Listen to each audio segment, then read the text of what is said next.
मुत्तकीन वस्सलातु वस्सलामु अला रसूलिहिल करीम अम्मा बाद अऊज़ु बिल्लाहि मिनश शैतानिर रजीम बिस्मिल्लाहिर रहमानिर रहीम या अय्युहल्लज़ीना आमनुत्तक़ुल्लाहा वकूनु मअस सादिक़ीन सदक़ल्लाहुल मौलानाल अज़ीम व सदक़ रसूलुहुन नबियुल अमीनुल मतीनुल करीम व नहनु अला ज़ालिका लमिनश शाहिदीन व शाकिरीन वल्हम्दुलिल्लाहि रब्बिल आलमीन।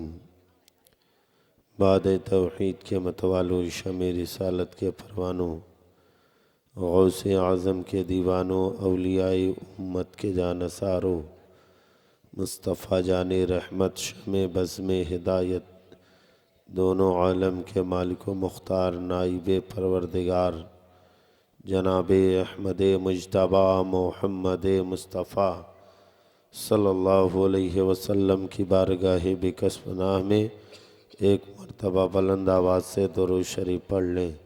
अल्लाहुम्मा सल्लि अला सय्यदना मौलाना मोहम्मद बारिक वसल्लिम सल्लु अलैहि सलातु व सलामुन अलैका या रसूल अल्लाह सलातु व सलामुन अलैका या हबीब अल्लाह सल्लल्लाहु तआला अलैहि वसल्लम।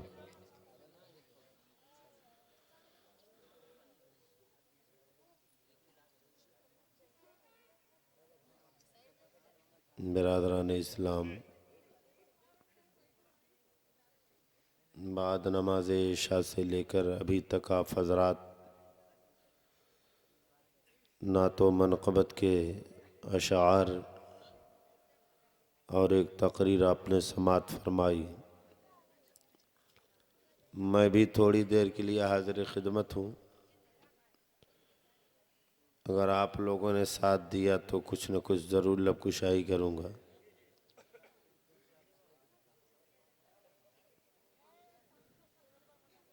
क्योंकि मेरा वसूल है, मैं कभी भी मजमा देख के तकरीर नहीं करता। मैं तो सिर्फ इस नियत से तकरीर करता हूँ कि जहाँ जश्न गौसुल वरा होता है वहाँ मेरे सरकार गौसे आज़म तशरीफ़ लाते। अगर उनकी बारगाह में मेरा बोलना कबूल हो गया तो हम कामयाब हैं। बच्चे बहुत बदमाश हैं भाई। बच्चे तो हर जगह के बदमाश होते हैं, लेकिन जो 1 बजे रात बदमाशी करे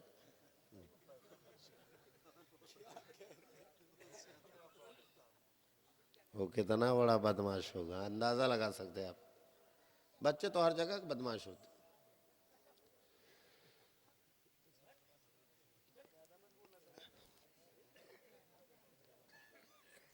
अदब एहतराम सबसे बड़ी चीज़ है भैया। जिसे अदब करना नहीं आया उसे कुछ नहीं आया। बहुत बड़ा नमाजी हो, मस्जिद का एहतराम नहीं है तो बेकार है। बहुत बड़ा हाजी हो, खाने काबा का एहतराम नहीं तो बेकार है। अदब एहतराम सबसे बड़ी चीज़ है। जिसे अदब करना आ गया उसकी दुनिया भी आबाद हो गई, आखिरत भी आबाद हो गई। हम ज़्यादा देर नहीं बोलेंगे, आप टेंशन में ना बैठिएगा। कितना बज रहे थोड़ा घड़ी देख के हमको बताएं। 1:15 बज रहे हैं। कहो तो 2 बजे तक चलूं? हाँ 3 तक तो बदमाशी करना छोड़ दें।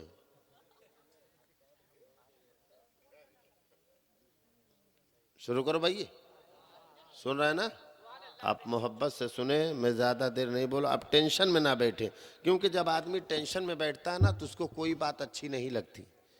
अच्छी बात कब लगती है? जब इंसान मोहब्बत में बैठता है, तभी बात अच्छी लगती है। और एक बात बताएं, जो जिससे मोहब्बत करता है वो उसका नाम सुन करके झूमता है कि नहीं? आप अपने बाप से मोहब्बत करते हो, अगर आपके बाप की कोई तारीफ करे तो खुशी के मारे फूले नहीं समाओगे। मेरे बाप की तारीफ हो रही, अरे यार, गौसे आजम से मोहब्बत ना होती तो जलसा मनाते? नबी से प्यार ना होता तो जलसा मनाते? नहीं मनाते ना। नबी से मोहब्बत है तभी हम जलसा मनाए, नबी से प्यार है तभी हम जिक्र कर रहे हैं। अगर मोहब्बत ना होती तो हम ना करते। आज हम और आप यहाँ इकट्ठा हुए, उलमाए कराम को बुलाया, मोहब्बत ही में तो बुलाया भाई, कि जबरदस्ती पकड़ पकड़ के लाके बैठा है।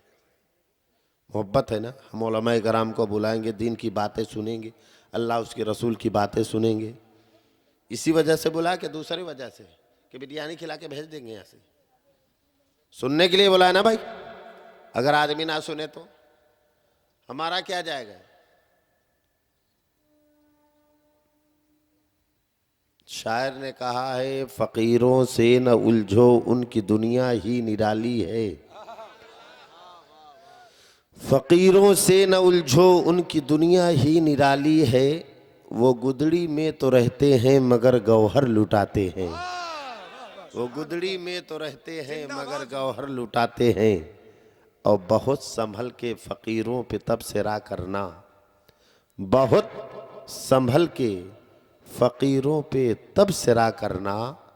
ये लोग पानी भी सूखी नदी से लेते हैं, ये लोग पानी भी सूखी नदी से लेते हैं।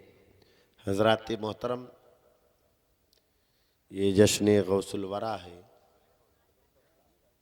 हम और आप जश्न गौसुल वरा में इकट्ठा हुए। अभी आपने सरकार गौसे आज़म की करामतें सुनी, मौलाना नसीम हिजाजी साहब क़िबला से। और आज हम लोग भी अपने आप को कहते हैं कि मुसलमान हैं। कहते हैं कि नहीं? हर इंसान अपने आप को मुसलमान कहता है कि हम मुसलमान हैं।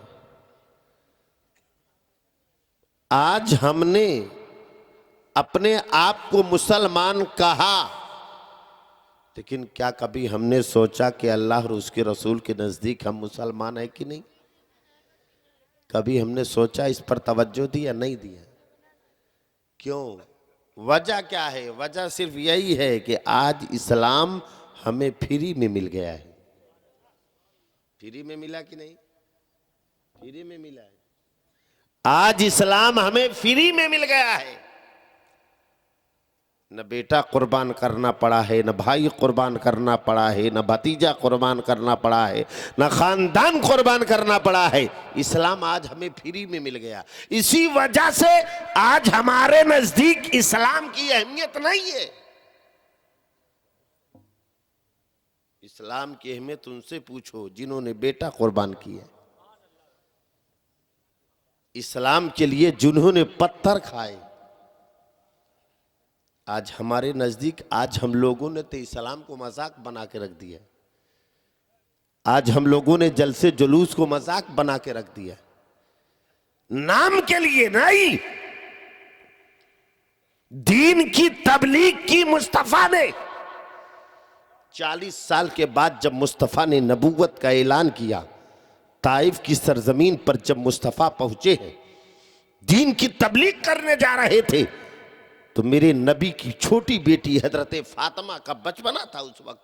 हजरत फातिमा फरमाती है, अब्बू जान आप कहाँ जा रहे हैं? कहा, बेटी फातिमा मैं कुरान सुनाने जा रहा हूँ। अरे यार, मुस्तफ़ा से बड़ा कारी न कोई था, न है, न हो सकता है। और मुस्तफ़ा से बड़ा खतीब न कोई था, न है, न हो सकता है। कहा कुरान सुनाने जा रहा हूँ। जब मुस्तफ़ा ताइफ में कुरान सुनाना शुरू करते हैं तो वहां के लोगों ने पत्थर मारना शुरू किया है। इतने पत्थर बरसाए, इतने पत्थर बरसाए कि नबी का पूरा जिस्म लहूलुहान हो गया।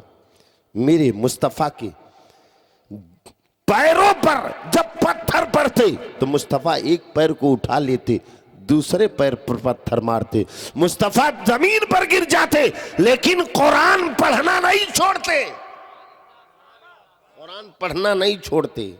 शाम हुई, जब घर तशरीफ लाए, हजरत फातिमा रदी अल्लाह ताला अन्हा दरवाजे पे बैठी है, देखा मुस्तफ़ा का पूरा जिस्म लहूलुहान है, मुस्तफ़ा के जिस्म से खून बह रहे हैं। फातिमा ने पूछा, अब्बू जान ये खून कैसा?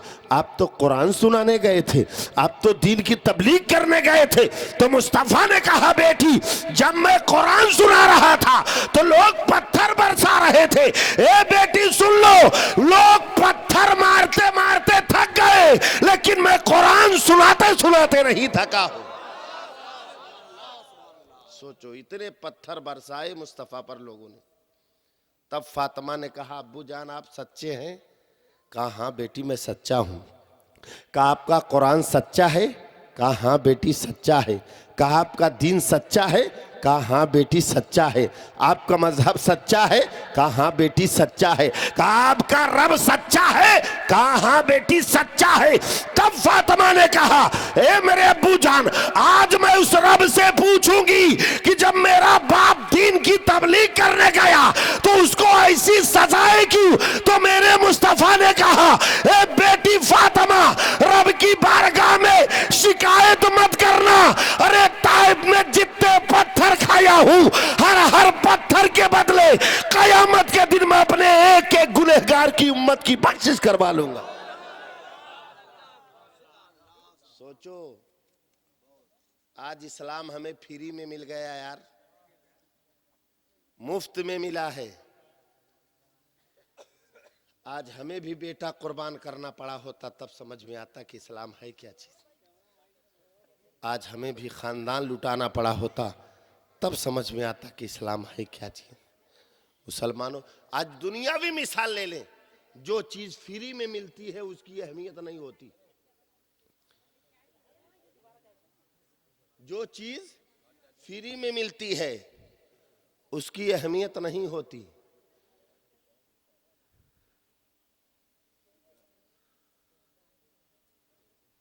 सोचो, जो चीज फ्री में मिलती है उसकी अहमियत होती है? नहीं ना। एक मिसाल देंगे, आप शादी में जाते ना, बारात में जाते, जब खाना खाने बैठते, बहुत से लोग ऐसे हैं जो फ्री वाला है, पहुंच रहे फ्री में खाना मिल रहा है, गोश्त मिल रहा है, आधा खा रहा है आधा फेंक रहा है। बोलो, खाते फेंकते कि नहीं? आधा खाते आधा फेंकते, ऊपर से कहते हैं अच्छी बोटी लाना भाई, अच्छी बोटी कायदे से। फ्री में आधा खा रहे आधा फेंक रहे। अगर 200 रुपया किलो की मुर्गी खरीद के लाता है तो हड्डी तक चबा जाता है। पैसा लगा है, मेहनत की कमाई लगी। बोलो, फ्री में, फ्री की अहमियत नहीं होती। आज हमें भी अगर बेटा कुर्बान करना पड़ा होता तब समझ में आता। अरे उनसे पूछो यार, जिन्होंने इस्लाम को बचाने के लिए अपना सब कुछ लुटा दिया। अभी मैं कहूं कि आप अपने आप को हुसैनी कहते हैं, जितने शोरा थे, नात खां थे, सब ने आपको हुसैनी कहा। मैं भी पूछूं, आप हुसैनी हैं? बताएं करबला में हुसैन ने किस किस चीज को बचाया है? तो आप कहोगे कुरान को बचाया, अजान को बचाया, नमाज को बचाया, मजहब इस्लाम को बचाया, और बचा करके कहा, ए मेरे नाना का कलमा पढ़ने वालों, इस्लाम को बचाना मेरा काम था, इस्लाम की हिफाजत करना तुम्हारा काम है। आज हम कितनी हिफाजत कर रहे हैं। आज दुनिया के चक्कर में हम दीन को भूल गए। आज हम दुनिया के चक्कर में इस्लाम को भूल बैठे। आज हम दुनिया के चक्कर में मस्जिदों का रास्ता भूल गए। अगर आज हमारी मस्जिदें आबाद हो जाए, आज हमारे बच्चों को ये मालूम नहीं है कि इस्लाम है क्या चीज। कितने नौजवानों को यार कलमा पढ़ना नहीं आता। आप कहोगे मौलाना साहब आपको कैसे मालूम? तो निकाह तो हम लोग पढ़ाते ना, निकाह तो हम लोग पढ़ाते हैं, तो हिज्जे कर करके पढ़ाना पड़ता है। अव्वल कल माँ एक एक हरूफ पढ़ाता हूं तो भी बेचारे ईमान मुजमल मुफस्सल में जाके फंस जाते। सोचो, जिसको कलमा पढ़ना ना आए वो कैसा मुसलमान है। मुसलमानों, आज हम सुन्नत के मुताबिक खाना नहीं खा पा रहे यार। अल्लाह ने सब कुछ नवाजा है, लेकिन सुन्नत के मुताबिक हम खाना नहीं खा पा रहे। पहले अल्लाह लोगों को दौलत देता था तो जन्नत खरीदते थे। पहले अल्लाह लोगों को दौलत देता था तो गरीबों की मदद करते थे। आज अल्लाह दौलत दे रहा है तो हम हराम कामों में खर्च कर रहे हैं। कोई डीजे कर ले रहा है शादियों में, कोई गाने बजाने में, कोई तरह तरह के खुराफात में, इसी में मस्त है। सब समझ रहे हैं कि दुनिया सब कुछ दुनिया ही है। नहीं मुसलमानों, ये तो दुनिया आखरत की खेती है।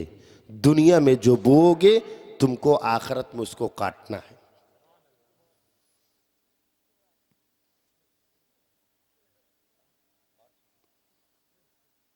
अगर कहो तो 2-3 शेर मैं भी पढ़ूं, अगर इजाजत हो तो। नहीं तो भाई हम तो तकरीर करेंगे। सुनाओ? हाँ, अगर समझ में आए तो थोड़ा धीरे से सुबहान अल्लाह बोलेंगे। ना समझ में आए तो एकदम खामोश रहें, क्योंकि हम जबरदस्ती सुबहान अल्लाह बुलवाते ही नहीं। वो बुलवा बुलवा के थका दिए हैं। लोग थक चुके, एकदम सुस्त हो गए। लेकिन ऐसी बात नहीं यार, आप सुबहान अल्लाह बोलोगे आपका फायदा होगा। वो आपके फायदे के लिए बुलवाए, आपको सवाब मिला। लेकिन अगर वही काम आदमी मोहब्बत से करता है तो उसका मकाम अलग हो जाता है। आप सुबहान अल्लाह बोलोगे आपको सवाब मिलेगा, लेकिन आप अगर मोहब्बत से बोलोगे और अल्लाह की बारगाह में वो इबादत कबूल होती है जो मोहब्बत से की जाती, जो दिल से की जाती। आज आदमी बोलता मेरा वो वक्त बहुत अच्छा था जब मेरे पास जमीन जायदाद, दुकानों, मकान, बंगला, गाड़ी, सारी चीजें मौजूद थी। मेरा वो वक्त बड़ा अच्छा था। मैं कहता हूं वो वक्त ज्यादा अच्छा नहीं था। सबसे अच्छा वक्त वो होता है जो अल्लाह और उसके रसूल के जिक्र में गुजर जाए। सबसे अच्छा वक्त वही होता है। वो वक्त आपको दुनिया में भी काम देगा, कब्र में भी काम देगा, मैदान महशर में भी काम देगा। दूर कर दे जो दीन और ईमान से, ऐसी शान ऐसी अज़मत नहीं चाहिए। दूर कर दे जो दीन और ईमान से, ऐसी शान ऐसी अज़मत नहीं चाहिए। अरे मिल गई है नबी की गुलामी हमें, अब जमाने की दौलत नहीं चाहिए। मिल गई है नबी की गुलामी हमें, अब जमाने की दौलत नहीं।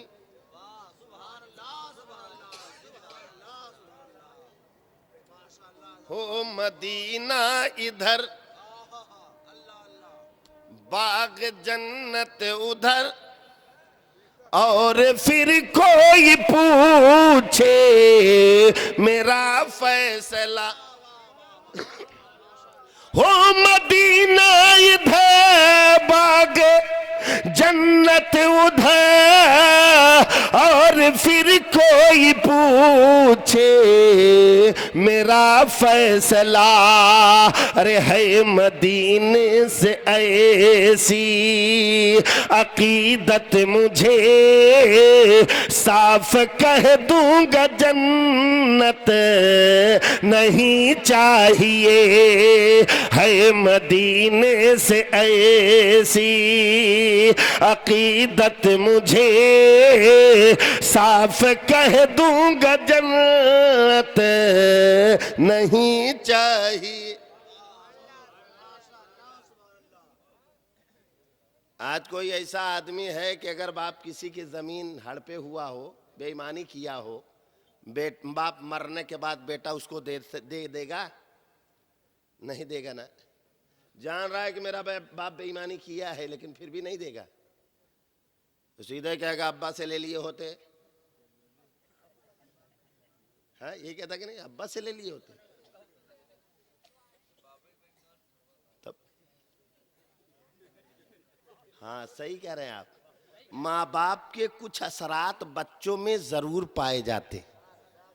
माँ बाप अगर नेक होते हैं तो औलादे नेक होती है। आपको एक बात बताऊं, हजरत सुल्तान महमूद गजनवी एक बादशाह गुजरे। सुल्तान महमूद गजनवी ने अपने तमाम लोगों को इकट्ठा किया, कहा ए लोगों, कहा क्या बात है? कहा तुम में से कोई है जो मुझे खिज़र अलैहिस्सलाम से मुलाकात करवा दे? तमाम लोग खामोश।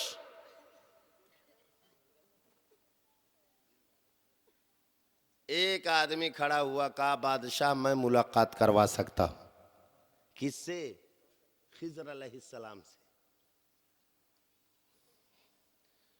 कहा कब मुलाकात कर? कहा उसके लिए हमको टाइम 6 महीना लगेंगे, तब मुलाकात करवा पाऊंगा, अमल करना पड़ेगा। ठीक है।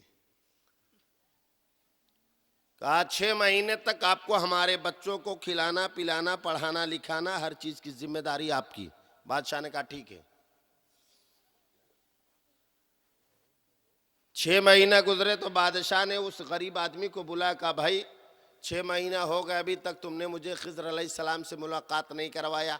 कहा हुजूर अमल थोड़ा गड़बड़ हो गया था, 6 महीने और लगेंगे। 1 साल हो गए। जब 1 साल पूरा हुआ तो सुल्तान महमूद गजनवी ने उस आदमी को बुलाया, कहा भाई 1 साल हो गए, अभी तक तुमने मुझे खिज़र अलैहिस्सलाम से मुलाकात नहीं करवाया। कहा हुजूर मैं खुद ही मुलाकात नहीं किया हूं, तो आपको कहां से करवा दूं? कहा फिर झूठ कैसे बोले? कहा हुजूर मैं बहुत गरीब आदमी था, मेरे बच्चे कई दिनों से भूखे थे, मेरी बीवी कई दिनों की भूखी थी, मैंने सोचा बादशाह से झूठ बोल दूं, कम से कम 1 साल तक मेरे बच्चे सही सलामत खाना तो खा लेंगे। हुजूर मैंने इसी वजह से आपसे झूठ बोला। अब बादशाह ने अपने वजीरों को बुलाया, एक वजीर को बुलाया, कहा मेरे वजीर, कहा क्या बात है? कहा इस आदमी ने मेरे साथ धोखा किया है, बताओ इसके साथ क्या सलूक करना चाहिए? वजीर ने कहा बादशाह इसकी गर्दन मार दी जाए। बादशाह ने अपने दूसरे वजीर को बुलाया, तो जब इसने कहा गर्दन मार दी जाए तो उसी मजमे में एक बुजुर्ग बैठे थे, बहुत खूबसूरत बुजुर्ग थे, वो खड़े हो गए, कहा एकदम सही फैसला, गर्दन मार दो, गर्दन मार दो। बादशाह ने अपने दूसरे वजीर को बुलाया, कहा मेरे वजीर, कहा क्या बात है? कहा इस आदमी ने मेरे साथ धोखा किया है, बताओ इसके साथ क्या करना चाहिए? तो दूसरे वजीर ने कहा बादशाह इसकी गर्दन न मारी जाए। कहा तब? कहा इसको कुत्तों के हवाले कर दो। फिर वो बुजुर्ग खड़े हो गए, हाँ एकदम सही फैसला, कुत्तों के हवाले कर दो। तीसरा वजीर जिसे आयाज कहा जाता है, आयाज आए। बादशाह ने कहा आयाज, कहा क्या बात है हुजूर? कहा इस आदमी ने मेरे साथ धोखा किया, बताओ इसके साथ क्या सलूक करना चाहिए? तो आयाज ने कहा बादशाह इसकी गलतियों को माफ कर देनी चाहिए। फिर वो बुजुर्ग खड़े हो गए, एकदम सही फैसला, माफ कर दो। बादशाह सोच में पड़ गए, कैसे बुजुर्ग हैं ये? पहले ने कहा गर्दन मार दी जाए, तो भी इन्होंने कहा सही फैसला। दूसरे ने कहा कुत्तों के हवाले कर दिया जाए, तो भी इन्होंने कहा सही फैसला। तीसरे ने कहा माफ कर दिया जाए, तो भी इन्होंने कहा सही फैसला। बात क्या है? उस बुजुर्ग से पूछा आप बताएं बात क्या है? तीनों पे आपने सही फैसला क्या है, बताएं आप कैसे फैसला, कैसे सही है? तो उस बुजुर्ग ने कहा सुनो ए बादशाह, जो आपका पहला वजीर जिसने कहा गर्दन मार दी जाए, तो सुनो इसका बाप कसाई था, कसाई था, हमेशा गर्दनें मारा करता था, इस वजह से इसके जहन में काटने की बात आई है। दूसरा वजीर जिसने कहा कुत्तों के हवाले कर दिया जाए, उसका बाप बादशाह के कुत्ते नहलाया करता था, इस वजह से उसके जहन में कुत्ते की बात आई। तीसरा वजीर आयाज जो है, आयाज ये सैयद है, ये आले रसूल है, इनके खानदान का वसूल है कि मुजरिमों को माफ कर दिया जाए। बादशाह ने कहा आज तुम सैयद हो? कहा हाँ हुजूर। कहा तुमने मुझसे बताया कि उन्हें हम तुम्हारी ताजीम ना कर सके, हम तुम्हारा एहतराम ना कर सके, न जाने कैसी कैसी बातें तुमसे हमने की है। तो अयाज कहते हैं ए बादशाह सुनो, अगर इस बुजुर्ग ने मेरे पर्दे को फाश किया है तो मैं भी इनका पर्दा फाश करने चल रहा हूं। कहा क्या? कहा आपको जिस खिज़र अलैहिस्सलाम की तलाश थी ये बुजुर्ग वही खिज़र अलैहिस्सलाम है। सोचो, माँ बाप के कुछ असरात बच्चों में जरूर पाए जाते हैं। माँ बाप अगर नेक है तो औलादे नेक होगी। माँ बाप अगर चोर है, बेटवा कितना ईमानदार रहे काक ने का खात के तो मारिन दे ना। नहीं तो आप तारीख उठा के देखे, बाप वली है, माँ वलिया है, तो बेटा वलियों का वली पैदा हुआ है, जिसे सरकारे गौसे आजम कहा जाता है। एक सेब खाए थे, आज अक्खा कक्का हड़प जाता है क्योंकि टेंशन है ना। बोलो, एक सेब खाए थे, 12 साल तक निगहबानी की है। आज हम लोग कभी सोचते हैं, हमारे बुजुर्गों ने फरमाया कि 80% औलादें हराम रोजियों से बिगड़ रही हैं। 80% औलादें हराम रोजियों से बिगड़ रही हैं।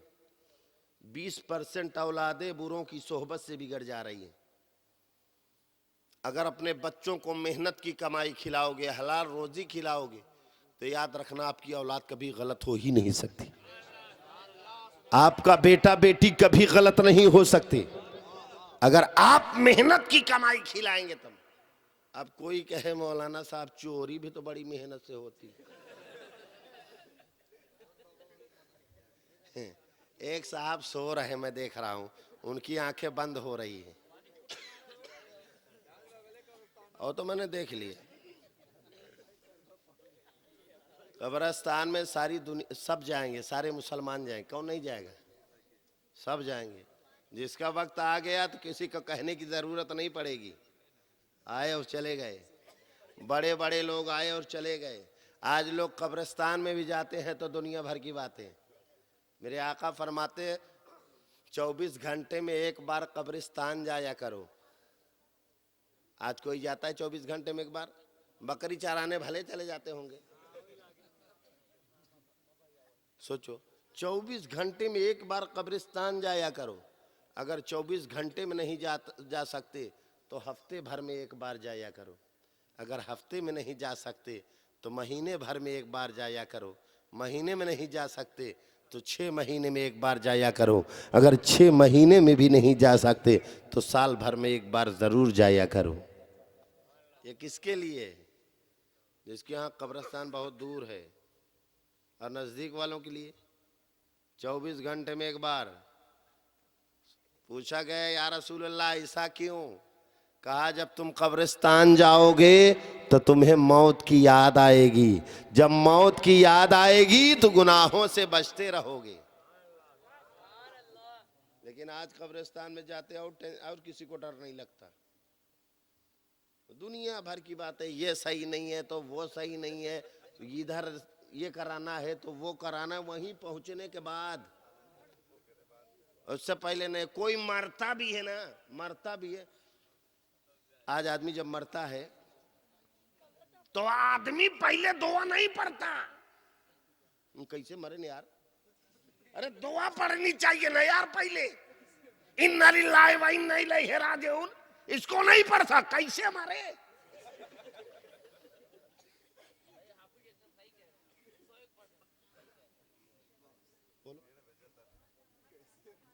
मरे कैसे? अरे बेवकूफ, मौत आई मरे चले गए। अब कैसे मरे ये कौन बता सकता? कैसे मरे? मौत आ गई तो उसको जाना है, कोई भी हो। मलकल मौत आ गए तो रूह निकाल के लेके चले जाएंगे, चाहे अपने वक्त का दादा हो, अपने वक्त का नकली बाबा हो। लेके गए, लेके गए कि नहीं? तो मरने के बाद, अच्छा एक बात बताएं, आज मरने के बाद मुर्दे को कब्र में दफन करने से पहले उसका चेहरा क्यों दिखाया जाता है? मुर्दे का चेहरा दिखाते हैं कि नहीं? क्यों? ऐसा क्यों? क्या आपने कभी गौर किया कि चेहरा क्यों दिखाया जा रहा है? देखा ये जाता है, हाथ है, हाथ नहीं देखता, पैर नहीं देखता, जिस्म नहीं देखता, सिर्फ चेहरा ही क्यों देखता है? चेहरा क्यों देखता है?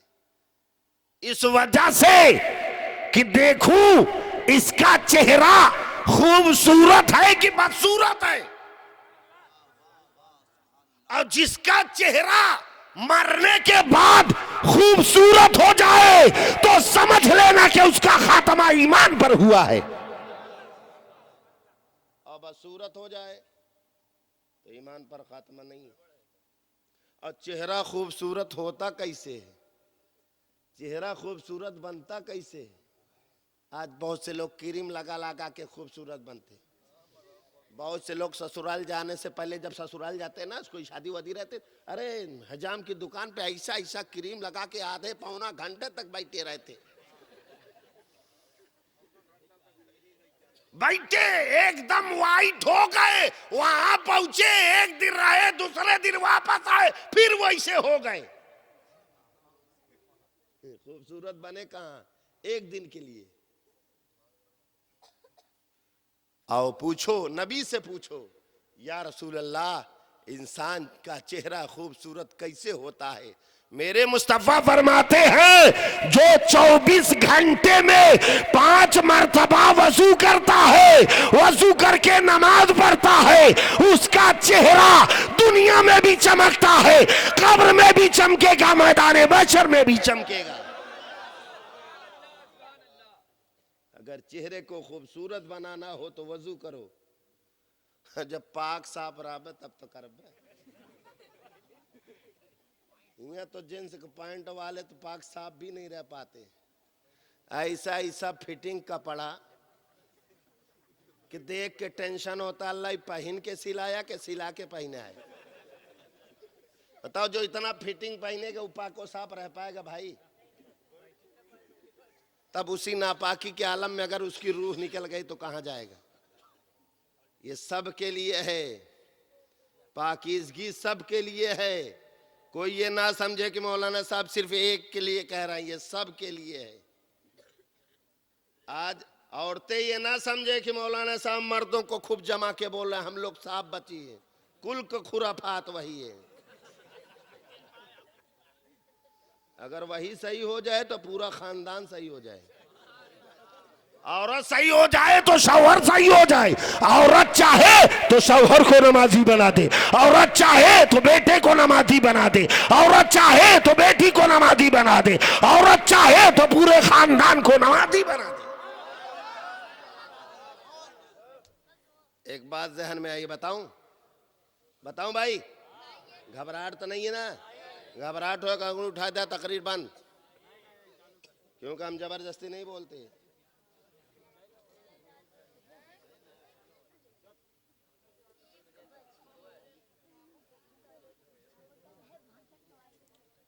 एक नौजवान, बहुत गौर से सुनिएगा, हमारी माँ बहनें भी सुने बहुत गौर से।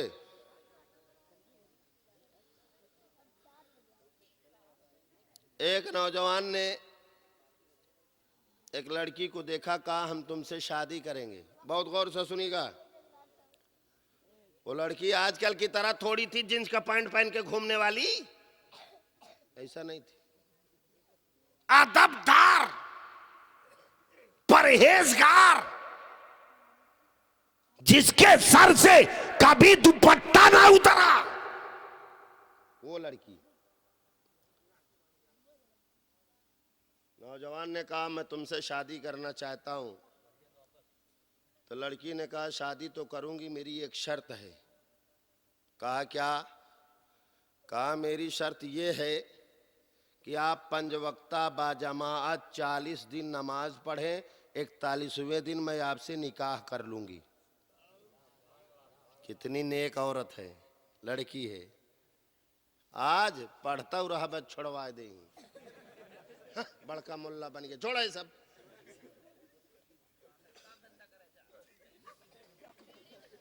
लेकिन वो कितनी पारसा, उसने कहा नौजवान से, नौजवान अगर मुझसे शादी करना है, निकाह करना है, तो आपको 40 दिन 5 वक्ता बाजमात नमाज पढ़नी पड़ेगी। तो नौजवान ने कहा 40 दिन? कहा 40 दिन। अब नौजवान वजू करके मस्जिद की तरफ जाता, वो लड़की अपने आंचल को खुदा की बारगाह में उठा देती, मौला इस नौजवान को सच्चा नमाजी बना दे, मौला इसे दीनदार बना दे, मौला इसे नबी का गुलाम बना दे। दुआ करती। 10 दिन, 15 दिन, 20 दिन, 25 दिन, 30 दिन, 35 दिन गुजरे, 38 दिन गुजरे, 39 दिन गुजर गए। नौजवान ने कहा बस 1 दिन बाकी है। कहा ठीक है, 41वें दिन में आपसे निकाह कर लूंगी। 40 दिन गुजरे, 41वें दिन नौजवान ने कहा मैं तुमसे शादी नहीं करूंगा। नौजवान कह रहा मैं तुमसे शादी नहीं करूंगा। लड़की ने कहा क्यों? बात क्या है? अब तक तो बहुत कहते थे, अब क्यों नहीं करोगे? कहा सुनो, जब मैं 40वें दिन ऐशा की नमाज पढ़ रहा था, जब मैं सजदे में गया हूं, तो मुझे सजदे में अल्लाह और उसके रसूल का जलवा नजर आ गया है। अब उस जलवे के सामने दुनिया की सारी खूबसूरती बेकार नजर आ रही। अरे यार, जिसने खुदा का जलवा देख लिया हो, उसके सामने दुनिया की सारी खूबसूरती बेकार है। तो आज हम लोग दीनदारी देख करके शादी नहीं करते। दीनदारी देख करके कोई शादी कर रहा है? नहीं। घर देखा 2 मंजिला मकान, दिल में सोच लिया हाँ गाड़ी दे लाए दिखा तबा, आधी शादी तय। घर देखते ही 50% तय। अब 25% शादी खाना खाने के बाद तय। जब आइटम पे आइटम आना शुरू हुआ ना, 25% तय हो गई। अब बची 25%, 25% हाथ मिलाने के बाद तय हो गई।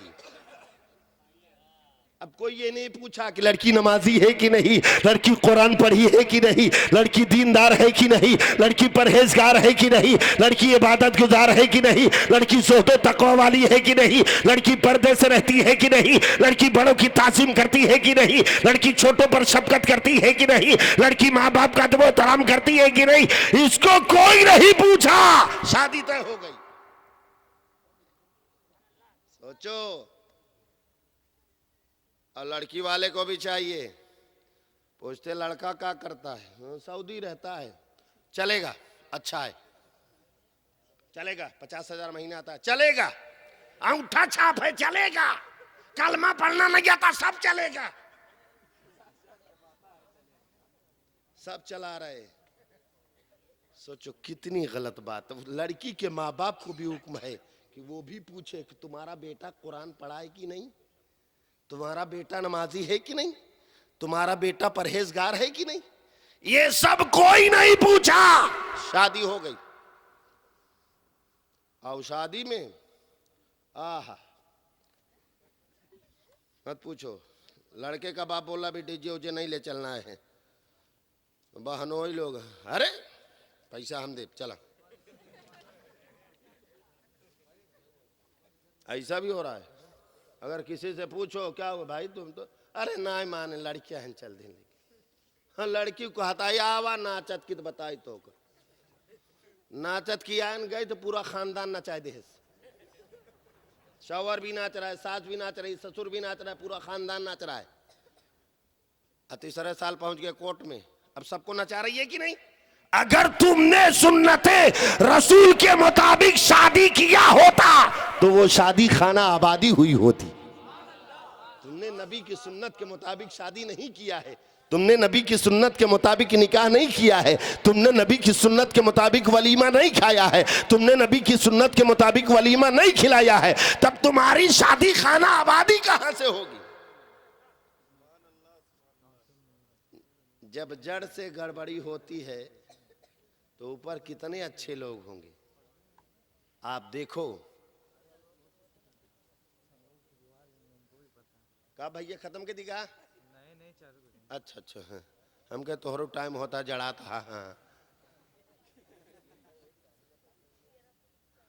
तो मैं क्या कह रहा था बीच, एक बात सुनो, अगर बाप ने किसी की जमीन बेईमानी की हो तो क्या बेटा वापस करेगा? शेर मुलाजा फरमाए, बहुत गौर से सुनो। बाद मर गए यजीद उसके फरजंद ने ताजशाही को ये कह के ठुकरा दिया। बाद मर गए यजीद उसके फरजंद ने अरे ताजशाही को ये कह के ठुकरा दिया। अरे जिसमें लूटा गया हो नबी का चमन, मुझको वो बादशाहत नहीं चाहिए। जिसमें लूटा गया हो नबी का चमन, मुझको वो बादशाहत नहीं चाहिए। तो कुरान का तर्जमा सुनो। कितना बजे भैया? 1:45 हो गए, 2 बजे तक कहा हूं।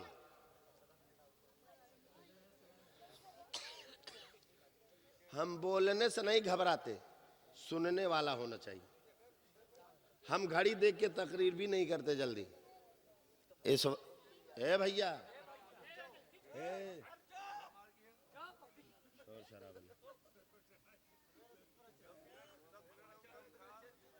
हाँ चलो जान दो, आगे वाले गड़बड़ हैं तो पीछे वाले को समझाना चाहिए। तू हिम शुरू हुई है। हाँ तो सुने, हमारी माँ बहनें भी तवज्जो से सुने। आप पर्दे से रहें, जो नाजायज कपड़ा है उसको ना पहने। मेरे आका फरमाते हैं मर्द मेहंदी नहीं लगा सकता, औरत चाहे जितना लगाए। मर्द मेहंदी नहीं लगा सकता, औरत चाहे जितना लगाए। औरत आतर लगा के नहीं घूम सकती, मर्द चाहे जितना लगाए। औरत घुंघरू वाला पायल नहीं पहन सकती जिसके चलने से आवाज हो। औरत फिटिंग में कपड़े नहीं पहन सकती, इसको मेरे मुस्तफ़ा ने मना फरमाया है। लेकिन आज की माँ बहनें वही पहन रही हैं, वही पहन रही हैं। गुनाह कर रही हैं कि नहीं? जानबूझ करके गुनाह कर रही हैं। तो बेटा बेटी कितने अच्छे होंगे आप अंदाजा लगाएं। सरकारी जिसके नाम का जलसा मनाए हो, जश्न गौसुल वरा, सरकारी गौसे आजम की माँ को देख लो। सरकारी गौसे आजम की माँ ने गलत चीज कभी आंखों से देखी नहीं थी, गलत बात कभी सुनी नहीं है, गलत अल्फाज कभी बोली नहीं, गलत चीज कभी हाथों से पकड़ी नहीं, गलत कदम कभी जिंदगी में उठाया नहीं।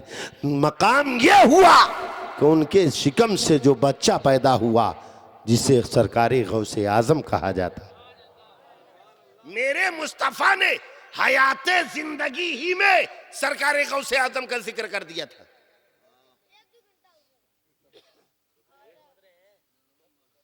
नबी अपने हयाते जिंदगी में सरकारी गौसे आजम का जिक्र किए थे। सोचो, सरकारी गौसे आजम का जिक्र हयाते जिंदगी में मुस्तफा ने कर दिया। नबी के कितने साल बाद गौसे आजम पैदा हुए? नबी ने अपने हयाते जिंदगी में कहा था। कब? मेरे आका सल्लल्लाहु अलैहि वसल्लम पहुंचे, अपनी बेटी हजरत फातिमा रदी अल्लाह ताला अन्हा के दरवाजे पर जब पहुंचते हैं तो मेरे आका सल्लल्लाहु अलैहि वसल्लम ने देखा हसनैन करीमैन खेल रहे थे। हसनैन करीमैन खेल रहे थे। मेरे आका इमाम हसन से ज्यादा प्यार कर रहे थे, इमाम हुसैन से कम प्यार कर रहे थे। फातिमा ने कहा अब्बू जान आज आपके प्यार करने का अंदाज अलग दिख रहे हूँ। कहा क्या? कहा आप रोज़ाना दोनों नमाज़ों से बराबर प्यार कर रहे थे, लेकिन आज मैं देख रही हूँ आप इमाम हसन से ज़्यादा प्यार कर रहे हैं, इमाम हुसैन से कम प्यार कर रहे हैं। मेरे आका फरमाते हैं बेटी फातिमा, अभी अभी जिब्रील ने आकर के मुझसे बताया या रसूल अल्लाह, इमाम हसन की नस्ल से एक ऐसा बच्चा पैदा होगा जो तमाम वलियों का वली होगा, जिसका नाम अब्दुल कादिर जिलानी होगा। मेरे मुस्तफ़ा ने अपनी हयाते जिंदगी ही में बता दिया था। वो सरकारे गौसे आजम रदी अल्लाह ताला अन्हु, उनके नाम का जिक्र कर रहे हो, उनकी जिंदगी कैसे गुजरी है। वली तीन तरह के, पहले कुरान का तर्जमा सुनो, मैंने कुरान की आयत पढ़ी है, या अय्युहल्लज़ीना आमनुत्तकुल्लाह वकुनू मअस्सादिकीन, ऐ ईमान वालो अल्लाह से डरो।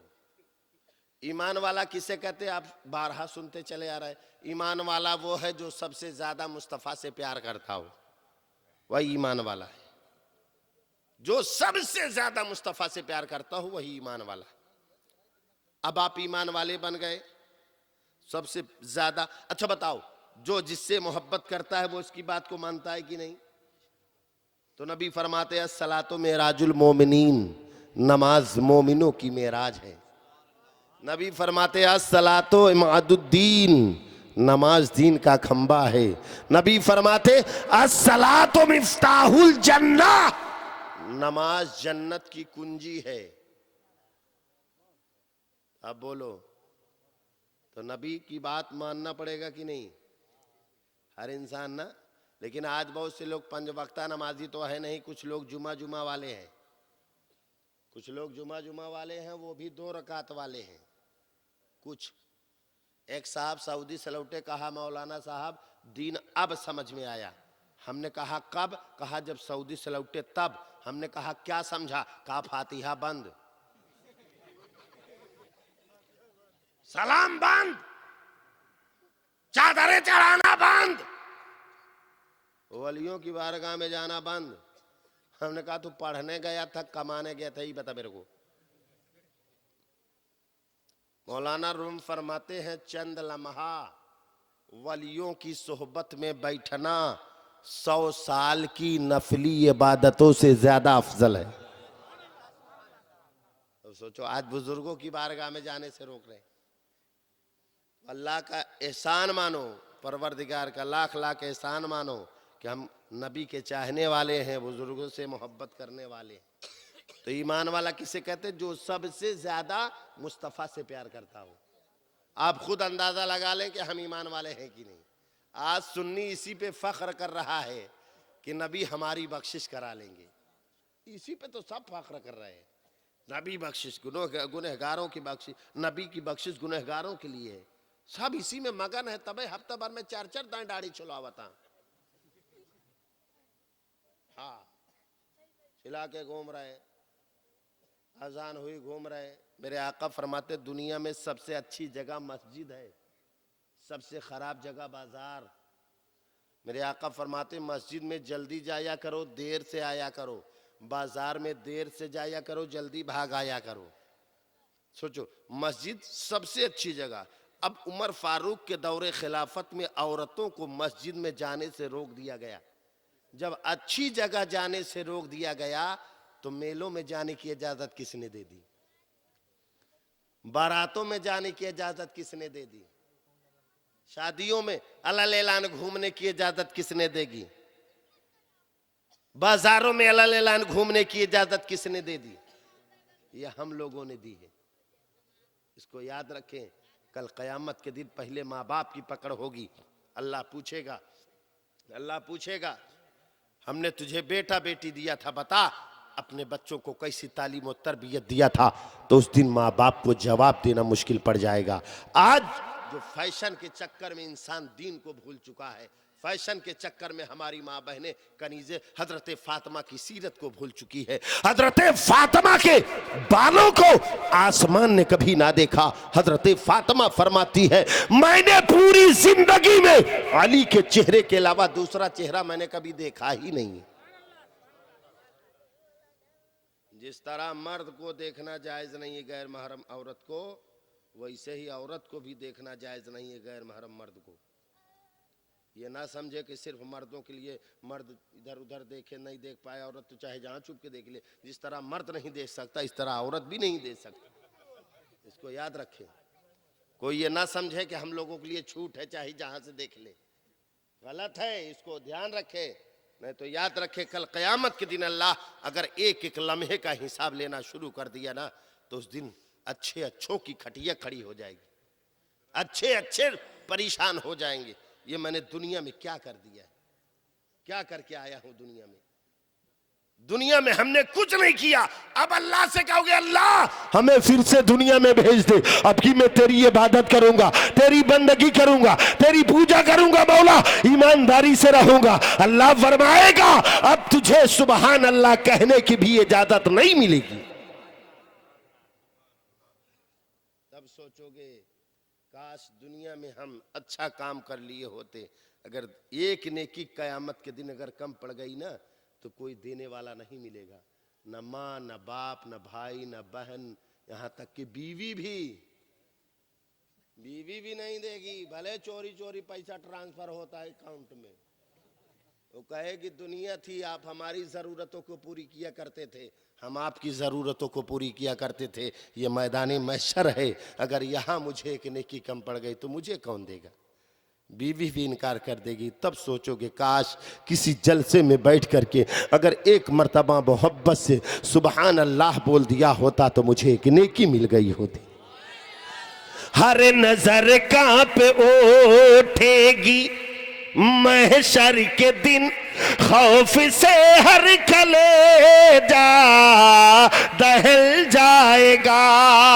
हर नजर कांप उठेगी महशर के दिन, खौफ से हर कलेजा दहल जाएगा। अरे ओढ़ कर नूरी चादर वो आ जाएंगे, हशर का सारा नक्शा बदल जाएगा। ओढ़ कर नूरी चादर वो आ जाएंगे, हशर का सारा नक्शा बदल जाएगा। आलमे नफसी नफीसी में ऐ हम नवा इस तरह देखना अज़मते मुस्तफा। अरे मुस्कुरा के जो देखेंगे सल्ले अला, हर परेशान का दिल बहल जाएगा। मुस्कुरा के जो जिसे मेरे मुस्तफ़ा ने मुस्कुरा के देख लिया, फिर उसे जन्नत में जाने से कोई रोक नहीं सकता। मुसलमानों ऐसा काम करो कि मेरे मुस्तफ़ा हमें मुस्कुरा करके देख ले कि मेरा ग़ुलाम आया है, मेरा शहदाई आया है। अगर मुस्तफ़ा ने पूछ लिया ए मेरे उम्मतियों, मैं पैदा हुआ था तो तुम्हें याद किया था, मेराज में गया तुम्हें याद करके रोया, मेरे ग़ुलामों मैं गारे हिरा में 3-3 दिन तक भूखे प्यासे रह करके तुम्हारे गम में रोया। पता मेरे ग़ुलामों मेरी बारगाह में क्या लाए। हमारे और आपके पास कोई जवाब नहीं होगा। मुसलमानों अभी भी वक्त है, अपने गुनाहों से तौबा कर लो, अल्लाह की बारगाह में झुक जाओ। अल्लाह फरमाता है अगर मेरा बंदा पहाड़ के बराबर भी गुनाह कर लेता है, लेकिन जिस दिन सच्चे दिल से तौबा कर लेता है मैं उसके सारे गुनाहों को बख्श देता हूँ। अब सुनिए मैंने क्या कहा, या अय्युहल्लज़ीना आमनुत्तकुल्लाह वकूनू मअस सादिकीन। ऐ ईमान वालो अल्लाह से डरो और सच्चों के साथ हो जाओ। अल्लाह से डरोगे कैसे?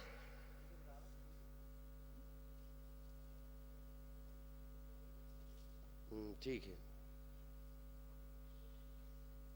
बड़का सिग्नल है शिरनी, आतर लगता है छोटका सिग्नल होता है। शिरनी रखी गई, बड़का सिग्नल हो गया, तत्काल खत्म कीजिए। हाँ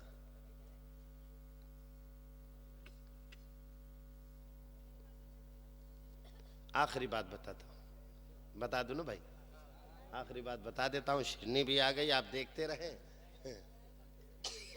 भाई, वही हाल हुआ। शिरनी कौन खाता है? सुन्नी खाते, सुन्नी खाते ना, शिरनी और कौन खाता है? और लोगों के नाजायज है, लेकिन फ्री में मिल गया तो खा लेते।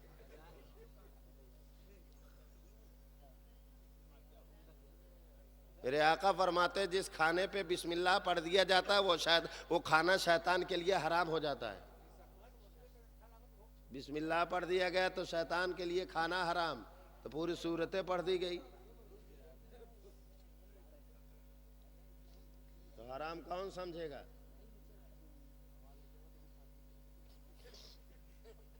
हाँ तो सुने, ईमान वाला कौन? जो सबसे ज्यादा मुस्तफा से प्यार करे, ईमान वाले। जन्नत किसके लिए है? ईमान वालों को ना। ईमान वाला किसे कहते हो? जो सबसे ज्यादा मुस्तफा से प्यार करे। और जन्नत किसके लिए? ईमान वालों के लिए। दो बात। अब प्यार करने के लिए देखना जरूरी। आज तक आपने कहीं देखा हो कि बगैर देखे कोई किसी से प्यार किया हो? बता सकते? सरकारें वो ऐसे करनी ने मुस्तफा को नहीं देखा, लेकिन प्यार करते थे, है कि नहीं? मुस्तफा को नहीं देखा, लेकिन मुस्तफा से प्यार करते थे। जाहिरी में नहीं देखा, लेकिन सपने में रोजाना मुस्तफा के चेहरे की ज़ियारत होती थी। सरकारें वो ऐसे करनी रदी अल्लाह ताला अन्हो, साल में एक बार दिखते थे तो बच्चे लोग पत्थर मारते थे। दीवाना है, पागल है, पत्थर मारते थे। वो ऐसे करनी रदी अल्लाह ताला अन्हो। वो लैला मजनू वाली बात ना हो।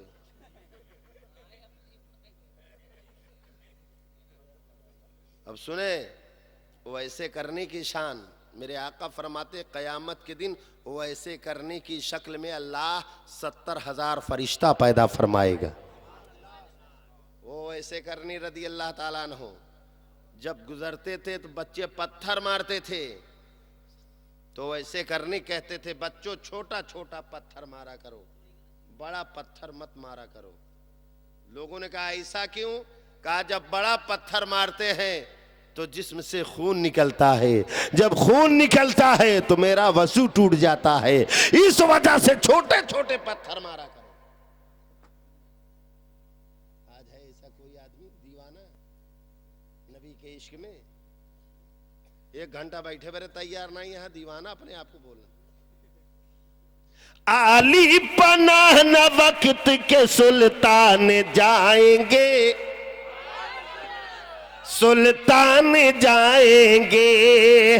आली पनाह न वक्त के सुल्तान जाएंगे, सुल्तान जाएंगे। अरे जन्नत में सिर्फ साहिब ईमान जाएंगे, ईमान जाएंगे। आज सब इसी में परेशान है, मोबाइल में, सारी दुनिया इसी में परेशान है। जो हमारे बुजुर्गों ने करके छोड़ दिया दुनिया उसी को कर रही है। जो हमारे बुजुर्गों ने करके छोड़ दिया दुनिया उसको कर रही है।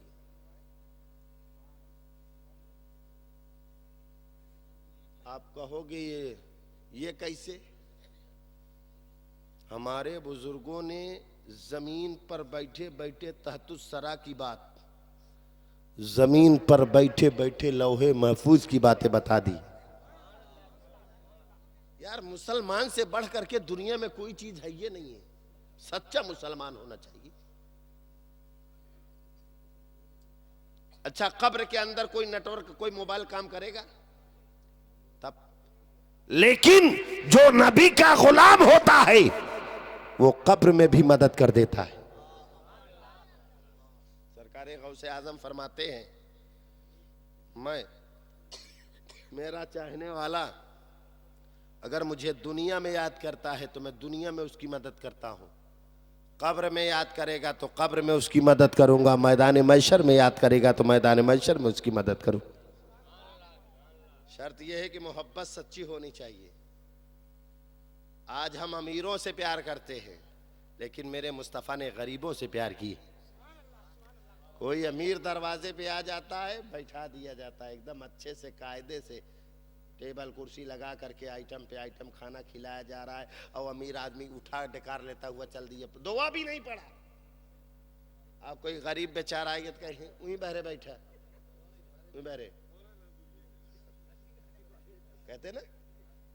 अब गरीब आदमी, अमीर आदमी उठा चला गया। अगर गरीब आदमी को वही खाना खिलाए होते तो गरीब आदमी के दिल से दुआ निकलती, मौला ए अल्लाह जिसने मुझे खाना खिलाया, मौला इसको दुनिया में भी आबाद रखना, मैदान महशर में भी आबाद रखना। और याद रखो, जहां से अमीरों की दौलतें काम करना बंद करती है, वहां से गरीबों की दुआएं काम किया करती है। एक आखिरी बात, जो बात मैंने बयान की है, मेरे मुस्तफ़ा ने गरीबी को पसंद फरमाई। मेरे आका की उम्र 8 साल की हुई थी तो मेरे नबी के दादा हजरत अब्दुल मुत्तलिब का इंतकाल हो गया। नबी की उम्र कितनी हुई थी? 8 साल की। तो मेरे नबी के दादा हजरत अब्दुल मुत्तलिब का इंतकाल हो गया। इंतकाल करने से पहले हजरत अब्दुल मुत्तलिब ने कहा था,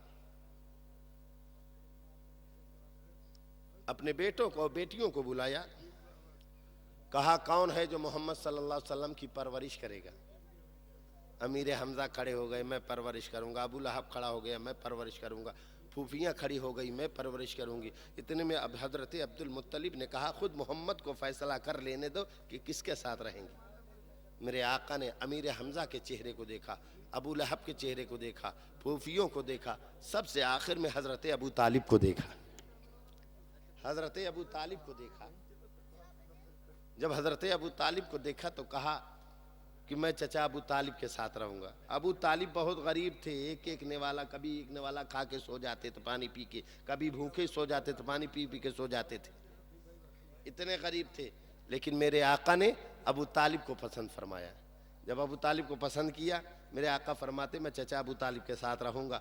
अब अबू तालिब सोच रहे हैं घर में कुछ है नहीं, हमारे बच्चे, हम खुद भूखे रहते हैं, हम नबी को क्या, मोहम्मद सल्लल्लाहु अलैहि वसल्लम को क्या खिलाएंगे।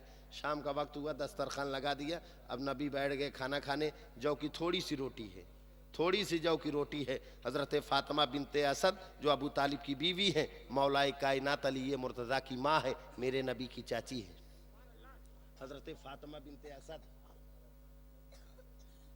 सोच रही हैं जौ की थोड़ी सी रोटी है, अगर मोहम्मद सल्लल्लाहु अलैहि वसल्लम को खिलाती हूँ तो हमारे घर वाले सब भूखे हैं, अगर हम लोग खाते हैं, एक हमारे घर के एक आदमी खाता है तो मोहम्मद सल्लल्लाहु अलैहि वसल्लम भूखे हैं। यही सोच में पड़ी है।